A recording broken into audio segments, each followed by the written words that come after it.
Number 1. Henry Ziegland. In 1893 Texas, Henry Ziegland broke a woman's heart, and she took her own life. Her brother, blinded by rage, hunted Ziegland down and shot him point blank. Ziegland collapsed. The brother, thinking he'd avenged his sister, turned the gun on himself. But Ziegland wasn't dead. The bullet had only grazed his face and lodged into a tree behind him. He dusted himself off and carried on, leaving a trail of tragedy in his wake. Decades passed, the tree still stood. Ziegland, older now, decided it was finally time to take it down. Axe in hand, he hacked at the trunk, but it held firm. So he drilled holes in it, packed it with dynamite, and stepped back. The blast shattered the tree and hurled that long-forgotten bullet straight into his head. The same bullet. Henry Ziegland dodged death once, but fate, patient and precise, finished the job with the same bullet decades later. Number 2. Frane Selak, a mild-mannered music teacher, was riding a train through the icy canyons of Croatia when disaster struck. The train jumped to the tracks and plunged into a freezing river, dragging 17 passengers to their deaths in the chaos. Selak, bruised and broken, was pulled from the wreckage with a shattered arm and a body numb from hypothermia. But he survived. Most would call that a miracle. For Selak, it was just the beginning. A year later, flying from Zagreb, the plane's door blew open midair, and Selak, without a parachute, was sucked out. He woke up in a hospital, alive again, after landing in a haystack. 19 others died in the crash. In the years that followed, he survived a bus crash into a river, his car catching fire twice, and once the fuel tank exploding beneath him, launching him out just in time. Another time he was hit by a bus, but walked away. Then came 1996. Driving on a mountain road, he swerved to avoid a truck and his car plunged 300 feet into a gorge. When rescuers arrived, they found the car in ruins, but not Selak. He was clinging to a tree, smiling through the branches. After 7 near-death escapes, he bought a lottery ticket and won over $1 million. Suddenly, the man known for misfortune became a walking paradox. The unluckiest man to ever live, or the luckiest. Years later, Frane gave most of the money away, saying happiness wasn't about fortune, it was about being alive, because death had chased him 7 times, and he outran it every single time. Number 3. Tsutomu Yamaguchi. On August 6, 1945, Tsutomu Yamaguchi was wrapping up a business trip in Hiroshima when the sky erupted in fire. A single blinding flash reduced the city to ash and silence. Burned, deafened, and disoriented, he stumbled through a nightmare of collapsed buildings and scorched bodies until he reached the train station. Because somehow, the train still ran. He returned home to Nagasaki, bandaged and shaken, desperate to warn his family and co-workers about the horror he had just witnessed. They listened in disbelief, until 3 days later the unthinkable happened again. A second bomb, a second flash, a second city swallowed by fire. This time, Yamaguchi was inside an office building when the explosion hit. The shockwave tore through the walls, glass and steel rained down, and once again, he was thrown into chaos, but survived. Doctors couldn't explain it. Officials didn't believe it. Recognition came only after years of appeals. But Tsutomu lived not just as a survivor, but as a witness of both Hiroshima and Nagasaki. For the rest of his life, he carried those memories and used them as a warning. Not drawn from textbooks or secondhand stories, but from the eyes of the only man to walk through 2 nuclear infernos and live to tell the world what he saw. Number 4. Sigurd the Mighty. In the 9th century, Sigurd Eysteinsson, better known as Sigurd the Mighty, was a brutal Viking warlord carving his way through northern Scotland. Sword in hand, he crushed his enemies and claimed vast lands in the name of the Norse. When Maelbrigte, a fierce local noble, challenged him to single combat, Sigurd did what Vikings do best. He cheated. He brought not 1 but 12 men to the duel.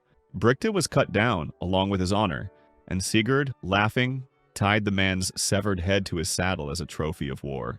As Sigurd rode home victorious, the head bounced against his horse, and one of Brigte's teeth scraped open a wound on his leg. A scratch, no more, but infection set in. The mighty Viking who had crushed men in battle and ruled with fear died from the bite of a dead man. Number 5. Wilmer McLean. In 1861, Wilmer McLean just wanted peace, so he moved his family out of Northern Virginia, hoping to escape the chaos brewing in the country.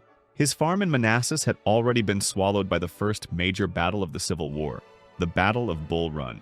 Cannonballs tore through his house, soldiers trampled his land, and he'd had enough. He packed up and moved over 100 miles south to Appomattox Courthouse, a quiet village where the war he hoped would never follow. 4 years later, it did. On April 9, 1865, Confederate General Robert E. Lee surrendered to Ulysses S. Grant, right inside Wilmer McLean's parlor. The Civil War began in his backyard and ended in his living room. As officers signed the surrender documents, they admired the McLean's furniture. Some even paid cash on the spot and carried off the table and chairs as souvenirs. McLean stood by, watching the last moments of a war he never asked to be part of, played out on his property once again. He once said, "The war began in my front yard and ended in my front parlor." And history proved him right. Number 6. Kyoungjong. He was Korean, but he fought for the Japanese, then the Soviets, and finally the Nazis, all in one war. Kyoungjong was just a teenager when Japan, which had occupied Korea, drafted him into its army in 1938. They sent him to fight the Soviets at the border of Mongolia, where he was quickly captured and thrown into a Siberian labor camp. Years later, the Soviets needed men, and Young, like thousands of prisoners, was conscripted into the Red Army. He survived brutal battles on the Eastern Front, only to be captured again, this time by the Germans during the Battle of Kharkov. Incredibly, the Nazis now pressed him into their army. By 1944, Young found himself in Normandy, wearing a Wehrmacht uniform, manning a German machine gun post, just in time for D-Day. When American paratroopers stormed the beaches, they captured a confused soldier who spoke not German or Russian, but Korean. To this day, historians debate the details, but the image remains haunting.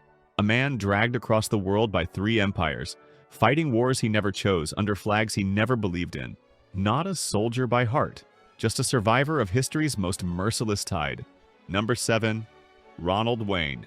In 1976, inside a small California garage, 3 men signed a contract that would shape the future: Steve Jobs, Steve Wozniak, and Ronald Wayne.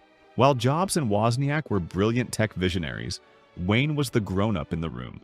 At 41, he was brought in to bring order, draw up documents, and hold 10% of the brand new company, Apple. But just 12 days later, he walked away. Wayne had seen startups fail before.